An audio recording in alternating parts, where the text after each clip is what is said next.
Almighty God I swear by Almighty God that the evidence I shall give that the evidence I shall give shall be the truth, shall be the truth, the whole the truth, whole truth, and nothing but the and truth. nothing but the truth. Thank you. Sit down, Mr. Collins, please. Give us your name, please. Bryan Collins.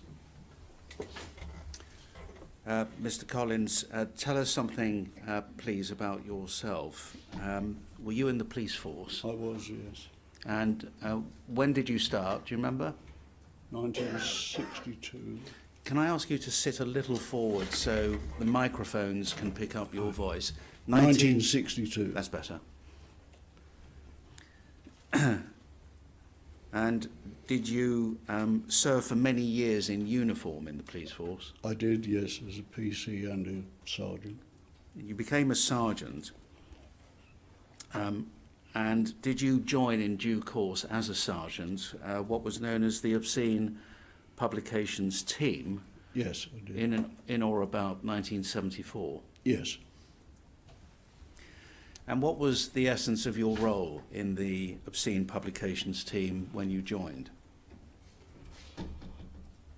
To What were you investigating? involve yourself in the production and sale of pornography.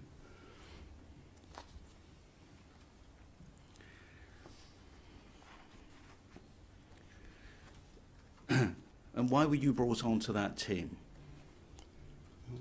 Because I was an honest policeman, and there'd been a lot of dishonest policemen in the Obscene Publication Squad for many years.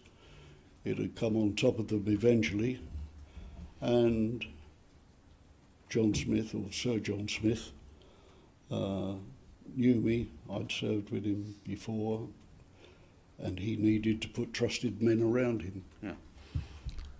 You're talking about corruption, and what type of corruption had there been? Had it been a noble cause type of corruption, framing people, or was it taking money?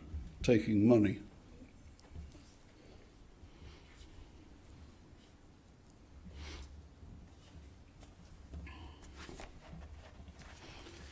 Now, I'm going to ask you about a number of discrete matters, please, Mr. Collins. And you made a statement, well, you've made a few statements, but one in 2015, which I'd ask you to look at to help refresh your memory. It's found behind tab 3 of our bundle. It's IPC 000520. And I hope you've had an opportunity to read it. I suspect, but I don't know. Have you got tab 3? Tab 3, left hand. Well, I'm turning at 3. Yeah. Yes. And hopefully there's a handwritten statement behind Oh, there is. tab Yes. 3, dated the 20th of October 2015. That's it. Was that your handwriting or somebody else's? No, somebody else's. Yeah. But I think it's fairly legible. Unhappily, I don't think we have a typewritten version of it. But the first thing I want to ask you about, please, is a visit to a youth at Feltham, Borstal, as I think it would have been in the 1970s, with an officer by the name of Jim Donnelly, as a result of information received. And you deal with that on the first and second page of the statement that we are looking at. What do you remember about that? Well, first of all, I ought to say I've seen a statement from Jim Donnelly, who said he wasn't with me at that time. I'm not surprised. I think it was another officer, Graham Rogers, who was actually with me. All right, so So not Jim Donnelly, not Jim you've made a Donnelly, it mistake, was Graham someone Roberts. else. Fine. And I don't know where the information came from, but we went to see the young man who made various allegations against, well, various people. Right. He was essentially a rent boy, and these people were his clients. Right. Can we just look at what you recall this youth actually saying to you, and let's just pick up perhaps from what you said in the witness statement to get some detail, Mr. Collins. It's on the first page, it's the final paragraph, and you agree that in October 2015, this is what you had to say, that in the late 70s, a boy had reported information about something that fell within our remit? Yes? Yes. So we arranged to visit him at Feltham Young Offenders. We worked in pairs, and a colleague, Jim Donnelly, but you've just corrected that, it should have been Graham Roberts, I think you told us, a PC in A3. And pausing there, what was A3? That was the Obscene Publications Department. Came with me to visit the boy. Arrangements were made by telephone to visit the boy. At the time, we would have known the boy's name and why he was held at Feltham, turning over to the top of the second page. When we visited the boy, he was on his own, and I can't recall when we visited.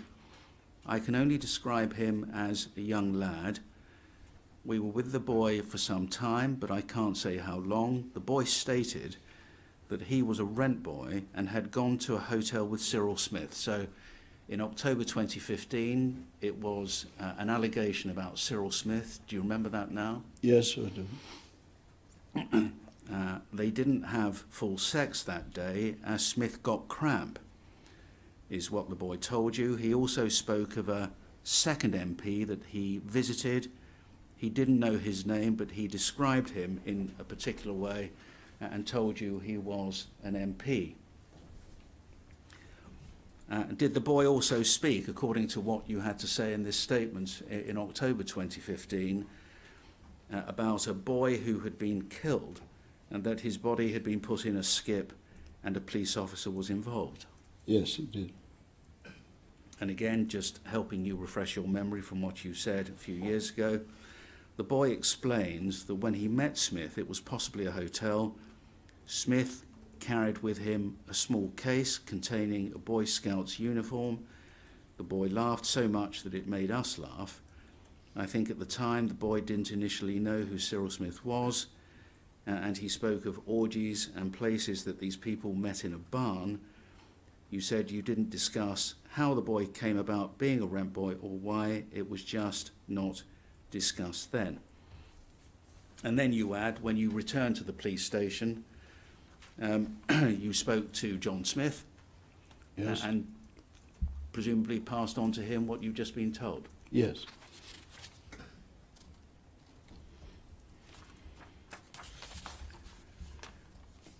And in the statement, and we can summarise matters, you said you imagined, and this is at the foot of the second page, you imagined that a chief superintendent of C1, a department you called C1, taking over the investigation. What was C1? That was the main department of the CID. And did you assume that there had been a handover between John Smith, who was then the commanding officer, and the chief superintendent of C1? Yes. Did you recall returning to see that boy a second occasion at Feltham? I returned there with John Smith. With John Smith.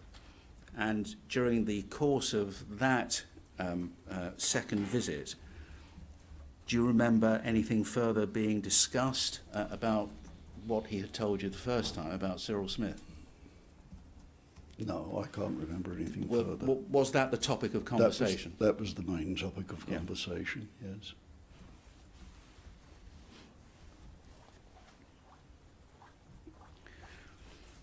Now, did you remember going along to see the chief superintendent of Department C1 with a colleague of yours, a detective constable by the name of Atkins, Yes, who has since died? yes,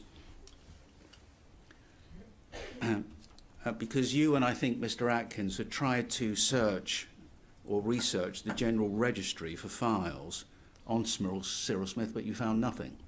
that's right. And I'm simply picking this up from your statement just to shorten matters. And when you saw the chief superintendent of C1, did he say that he would bet that you both would have found nothing and then held up a red file? Yes, his words were, I bet you didn't find this one. Yeah. And did he show you what was inside the bread file? Yes, What was inside it? it was an allegation against Cyril Smith for indecent assault on a 9-year-old boy In Rochdale? in Rochdale. Yeah.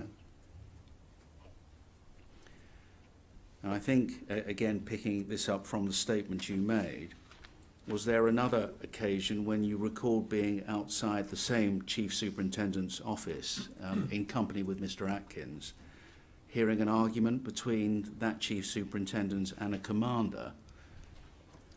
Yes, that was actually the time when we were shown the Yeah.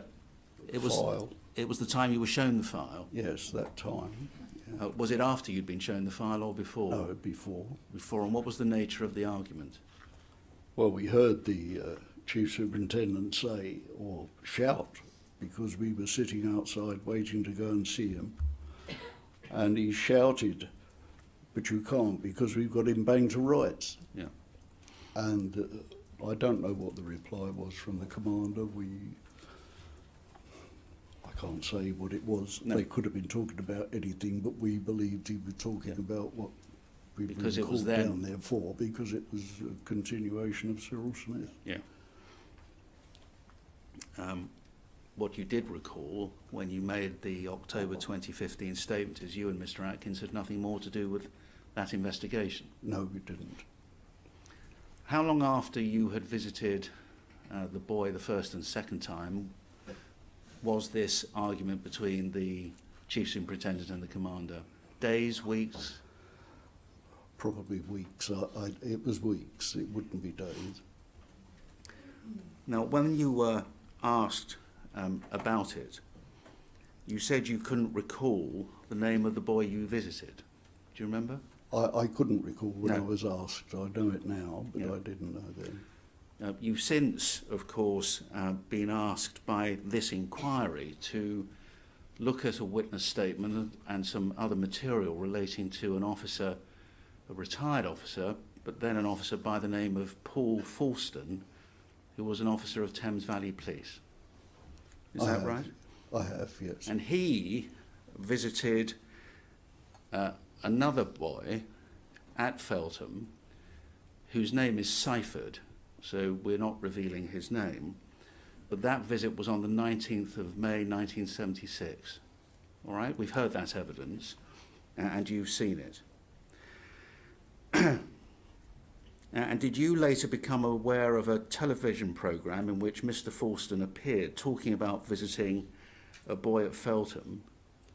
I don't know anything about this man Falston. No. I never met him or spoke to him, and I can't remember a television programme. No. All right. But be that as it may, the boy who you saw, if I provide his name, let's see if it rings any bells. Was it an Andre Thorne? Do you remember that name, Andre Thorne? I don't even remember the name of the boy, but that was seeing a newspaper cutting. Yeah. That sort of jogged a memory. I think he was the same person. Yeah. Yes. And we know that that's not the same boy that Paul Falston saw on the 19th of May 1976. Now, let me ask you this. We know that Andre Thorne withdrew his allegations, certainly against the second MP that he named to you during the course of the first visit. And those allegations were withdrawn by him on the 18th of May 1976, the day before Mr. Falston visited another boy with a Sergeant Vallis of Thames Valley Police. Now, did you know any of that? No. Did you know that Thorne had very publicly withdrawn his allegations against the second MP? Did you discover that at all at the time? No, I'm surprised at that because he had some evidence against that man And against that we checked. yeah, and against Smith. No, in relation to the second MP. Yes. And you say you checked the information. We checked some information that he gave us Yeah. initially because you want to try and find out if somebody's telling you the truth about anything. and it checked out. Right. I don't want the MP's name, but what was the nature of the information he gave you without identifying him, It please? was a location of a barn, Yeah. and I'm not certain, but I think it was Feltham Right. somewhere. I can't But remember. so it was a Farnham, location of a place. Farnham. It was Farnham. a location where an orgy had taken place between a number of men. Right. And so some of the information Thorne had given you was checked out, Yes. but on the 18th of May, it was reported that Thorne had withdrawn the allegations he made against that MP, but you didn't know that at the I didn't time. know that, no. On the 21st of May of 1976, so a few days later, did you know, or did anybody tell you, that Thorne produced an affidavit saying that the allegations he had made about Smith were also lies? Did you know that? I know nothing of that. And 2 days after that, on the 23rd of May 1976, he made a public apology in the national press and admitted in a Sunday People article, and you'll have seen that, I suspect, Mr. Collins, that he had made up the allegations. And let's see if we can put that up on screen. So depart from your witness statement for the moment. Tab 21, if you would. And if we can put up on screen, please, OHY 005110.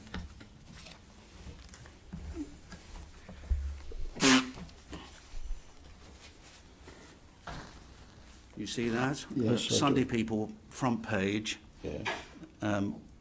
I lied about that blue film.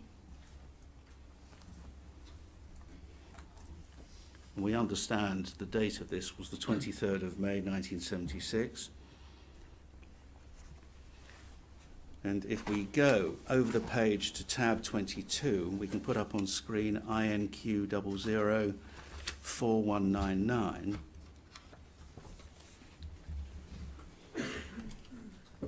You may have wondered what this was all about. Yeah. It's another article in another newspaper. It was one of several, but we've just picked a couple. South Africans asked how Liberals could be smeared, Colonel says, and this relates to it's an article by Michael Horsnell, documented evidence which is his claim provides proof of plans by the South African Security Service to smear the Liberal Party is expected to be disclosed to the House of Commons today by Mr. David Steele, someone, in fact, who we've heard from in this investigation, the leading contender in the party's leadership race, so that dates it to around 1976. The evidence was given to Mr. Steele during the weekend by Lieutenant Colonel Frederick Cheeseman, who describes himself as a former intelligence officer in the United States Air Force. Colonel Cheeseman told Mr. Steele that he has seen 15 dossiers on prominent Liberals at the headquarters of the Bureau of State Security BOSS in Pretoria. They included a massive detail about Jeremy Thorpe and Cyril Smith and Richard Wainwright and possibly Mr. Steele, according to a prominent Liberal Party official last night. And if we just turn the page, for which I apologise, you probably need a magnifying glass for this, but if we can put it up on screen, it's INQ 004200.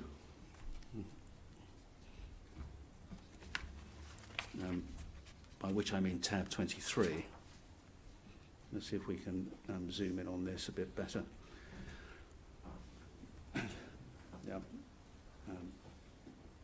Yard officers investigate blue film allegation, and I'm going to tell you what this is about in a moment.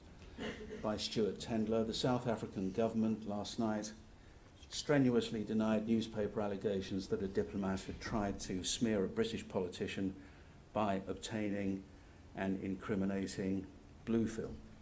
That's all we need. There's more to it, but I'm not going to bother reading it. The situation appears to be this, that Andre Thorne had offered his story, which included allegations about Cyril Smith, to South African intelligence services to be used in a smear campaign of the Liberal Party because of their anti-apartheid views. Did you know anything about that? Nothing at all. And what he also said was that he had lied about, because part of the story that he was peddling had been the existence of a so-called pornographic or blue film, hence the headline, "I lied about blue film," which included prominent politicians engaged in acts of sexual abuse with children. Had you ever heard of that before? No. And I take it at the time you never saw these news articles? No, I didn't. Well, if I did, I can't remember them. No. On the 28th of May of 1976, as a matter of history, he withdrew his allegations about Smith in a statement under caution. And both the affidavit, which I told you about a little earlier, and the statement under caution were seen by Operation Conifer. And you've heard about Operation Conifer. I've heard of it, yes. If we go, please, in your divider 6, and if we can put up on screen the Operation Conifer closing report, which is IPC 000861.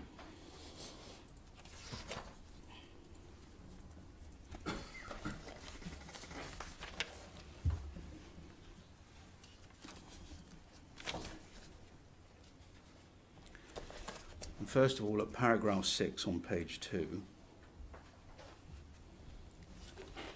And this was in relation, you see, Mr. Collins, and you've had access to this, I don't know if you've read it, but this was in relation to what you told Operation Conifer about the visit to this boy in Feltham. Hence this operation and investigation into it under the auspices of Winterkey. And paragraph 6 reads, during the course of this investigation, it was established that there was a secret file in existence which related to sexual offences alleged to have been committed by Cyril Smith MP and somebody that we have ciphered as WM F26, which is the second MP that he named. This file has been viewed by Operation Winterkey investigators, contains details of a C1 investigation into the same allegations made by, which Mr. Collins has referred to. Checks revealed that a detective commander and a detective chief superintendent, both of C1, were in charge of this investigation. Efforts were made to trace the two retired officers through pensions branch. One was 93 at the time, didn't reply to the letter, decided not to pursue the line of inquiry, and the pension branch had no trace of the detective chief superintendent, tending to indicate that he was deceased, and if not, would have been 92. And then please, if we turn to page 8 of this document, and if you go please to page 8 at the top.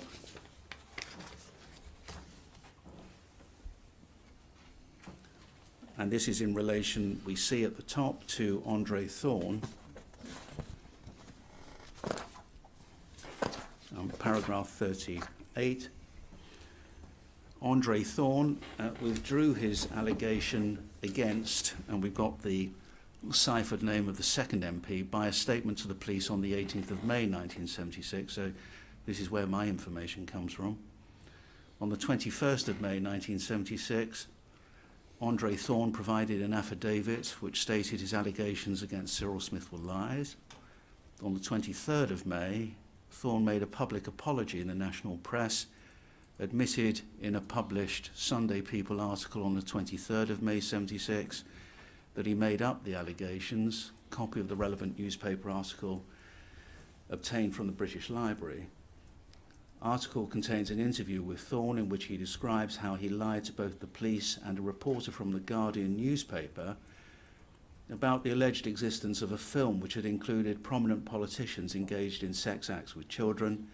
It was headline news entitled, and this is what we looked at, "I lied about that blue film." It has been confirmed that Andre Thorne is deceased. And with regards to Cyril Smith, he withdrew his allegations via a statement under caution to police on the 28th of May 1976. The withdrawal statements and affidavits are contained in the secret file. And if we look, please, within the same document to page 10, paragraphs 53 and 54, you'll see, contrary to your understanding at the time, Mr. Collins, that as far as this investigation, Operation Conifer, under the auspices of Winterkey is concerned, it's been established that there was an investigation into Andre Thorne's allegations.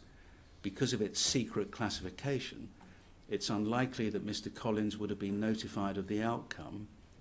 Having reviewed all available documentation, including the affidavit written by Thorne, there's no evidence that it may be considered would support any allegations of misconduct. And 54, because of Andre Thorne's retraction of his allegations, C1 closed their investigations as NFA, no further action. And as this closing report suggests, I take it none of that was ever told to you at the time? No. No.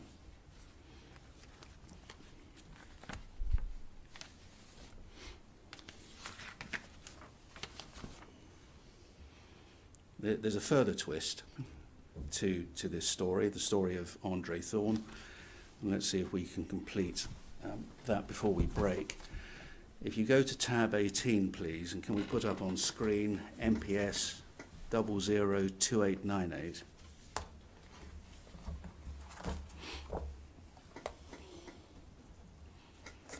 Have you read this statement, Mr. Collins? Did you have an opportunity of reading this statement? I've had a chance to Yeah. go through this, but not in detail. No, of course not. in detail. Nobody would expect that. It's dated the 20th of October 2017, and it's authored by Detective Chief Inspector Glenn Lloyd of the Metropolitan Police. And let me summarise it for you without going into it. The file into Andre Thorne's allegations was originally registered on the 18th of May 1976, which happens to be the day before Mr. Falston and Mr. Vallis visited another boy at Feltham. And the file relates to allegations. If you look at the third paragraph, the one with the blacked out redaction, the file relates to allegations of a film involving members of Parliament. Mr. Andre Thorne was the principal character in relation to this investigation, which concerned allegations of blackmail. The file also shows that the Metropolitan Police undertook an investigation in 1976 into the allegations, in the course of which Cyril Smith's solicitor told the investigating officers about the 1970 Lancashire police investigation and the fact that the DPP had advised that no further action be taken. Pausing there, did you know anything about the 1970s Lancashire police investigation into Cyril Smith? No. Or that the DPP at of the day had advised no prosecution of him? No, I didn't. And what had happened is, if we look at the final paragraph in this statement, on the 18th of May 1976, Cyril Smith's solicitor telephoned the Metropolitan Police Service requesting an interview with a police officer, as he had reason to believe that his client was the relevant member of Parliament, which had been referred to by the media at the time in connection with the allegations concerning the film. And it appears that Smith attended on the 18th of May 1976 for an interview which took place in the presence of his solicitor, and Smith provided a written statement in which he denied knowing Andre Thorne and entirely repudiated Mr. Thorne's allegations. And the solicitor gave further information to the Metropolitan Police about the Lancashire investigation, it appears, in a further phone call. what happened, Mr. Collins, and if we went back to the Conifer report, I think we would find this, but in due course, Thorne was charged with and pleaded guilty to offences of blackmail, theft, and handling stolen goods. And I assume you knew nothing of that either. No, I didn't. No. In fact, I'm wrong. I'm not sure it's in Conifer. We can see that at the bottom of Mr. Lloyd's statements. The final paragraph, Andre Thorne pleaded guilty to and was convicted of blackmail, theft, and handling. And so we have, on the face of it, something of a coincidence, possibly. We've got two boys who were clearly at Feltham at the same time. Andre Thorne, who you saw, Paul Falston and Mr. Vallis, who seeing another boy entirely different, WMA12. Both of them making similar allegations or allegations of child sexual abuse about Cyril Smith, and in the case of the boy you saw, in relation to another MP. That appears to be the case, doesn't it, Mr. Collins, from everything you've read and you have heard, except in the case of Thorne, he said, I said these things to the officers, but I was lying about them. And have you read in relation to what happened in relation to the Falston boy? I know nothing about that. No, I know, but did you read, because that's all been disclosed to you, did you have a read of it? Of it in here, Yeah. some of it, yes. Because he, more recently, has denied ever saying such a thing Wow. to the police who saw him. But you knew none of this at the time. I didn't. So you didn't even know at the time that Thames Valley Police had visited another boy who was making allegations of child sexual abuse about Smith? No. No.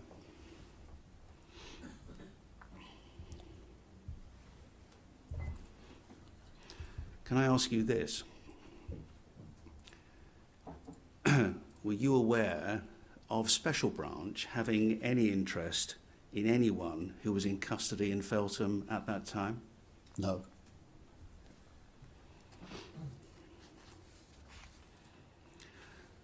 Well, thank you, Mr. Collins. I think that's all I'm going to ask you on that topic. I'm going to come to a few other topics. It's almost 11:15 when the chair and panel have their break. So if I suggest we rise now and return about 11:30, please. Thank you.